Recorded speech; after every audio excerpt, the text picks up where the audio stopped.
नमस्कार। आमतौर पर सरकार द्वारा चलाए जाने वाले अभियानों का लोग मखौल उड़ाते हैं, मजाक उड़ाते हैं और सरकार के अभियानों को केवल कागजी घोड़े बताया जाता है।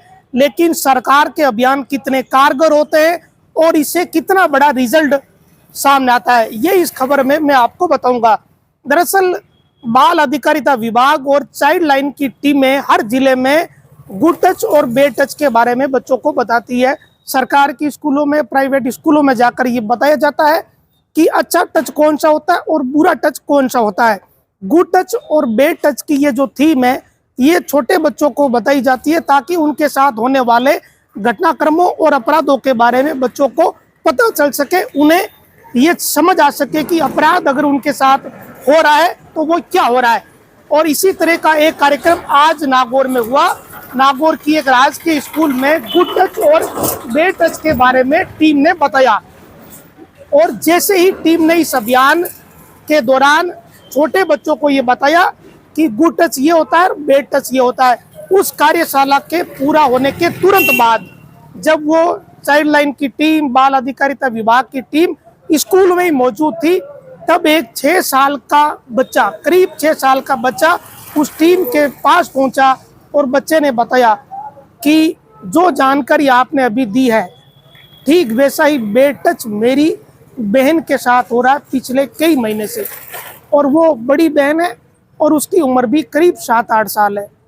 अब जैसे ही टीम को ये पता चला कि 6 साल के बच्चे ने इतनी बड़ी जानकारी वो भी तुरंत दी है, उस समय जब अभियान के तहत कुछ मिनट पहले ये बताया कि गुड टच ये होता है, बेड टच ये होता है, उसका असर देखो कितना जल्दी हुआ।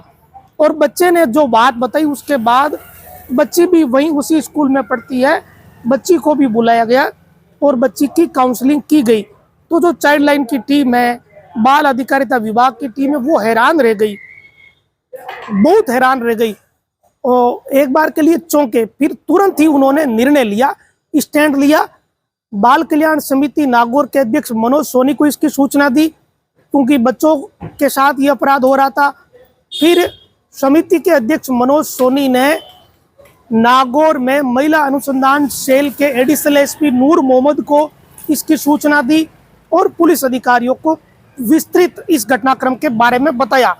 और इसके तुरंत बाद एडिशनल एसपी नूर मोहम्मद ने अपने उच्च अधिकारियों को बताया। फिर एक पुलिस की टीम उस सरकारी स्कूल में भेजी और वहां फिर पुलिस की टीम ने बच्ची की काउंसलिंग की।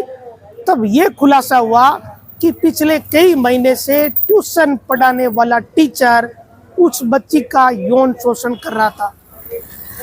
गुड टच और बेड टच का ये अभियान कितना कारगर है, इस अभियान ने एक बच्ची के साथ हो रहे शोषण का खुलासा कर दिया। और इसका नतीजा ये हुआ कि आरोपी ट्यूशन टीचर के खिलाफ नागौर के महिला थाने में पोक्सो की गंभीर धाराओं में मुकदमा दर्ज हुआ है।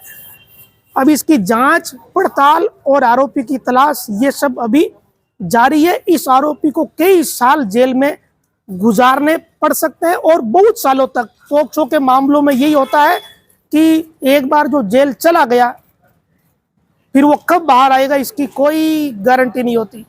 तो बच्चों के साथ जो अपराध हो रहे उसका खुलासा ऐसे भी हो सकता है।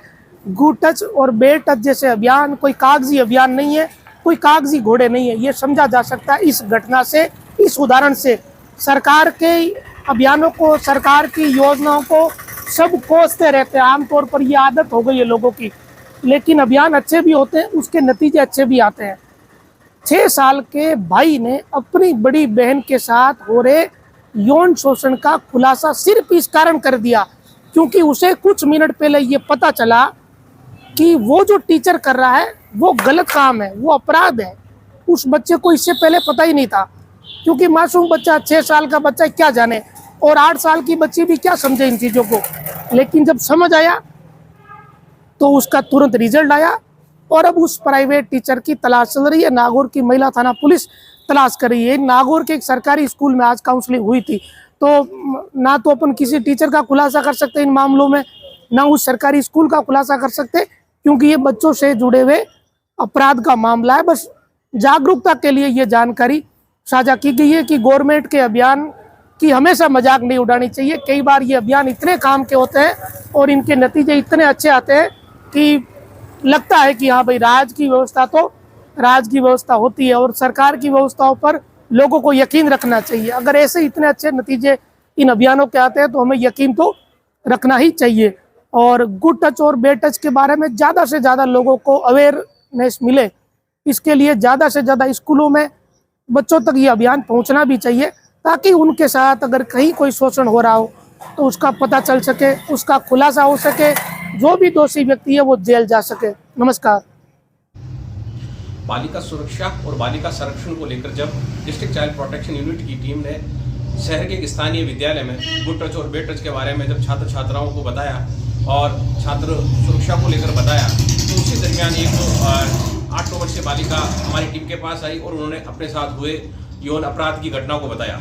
इसके पूरे प्रकरण को लेकर हमने गंभीरता से लिया और यहाँ के जिला पुलिस टीम से संपर्क किया और एसक्यू टीम के मार्फत से जो है महिला थाना पुलिस में इस संबंध में जो आरोपी टीचर है जो बच्ची को ट्यूशन पढ़ाने आता था उसके खिलाफ पोक्सो सहित विभिन्न धाराओं में प्रकरण दर्ज हुआ है और इसमें अनुसंधान किया जा रहा है।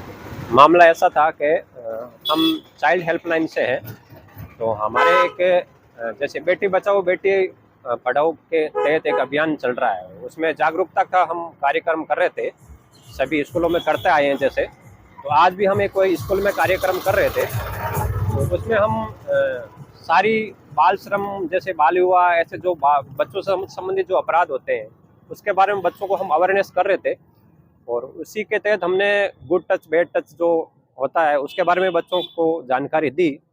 तो प्रोग्राम पूरा होने के बाद हमारे पास एक छोटी सी बच्ची आई थी रोते हुए, तो उसने अपनी आप बीती बताई कि मेरे घर पे कोई प्राइवेट टीचर आता है जो ट्यूशन कराता है और मेरे साथ ऐसी ऐसी कुछ गंदी हरकतें करता है।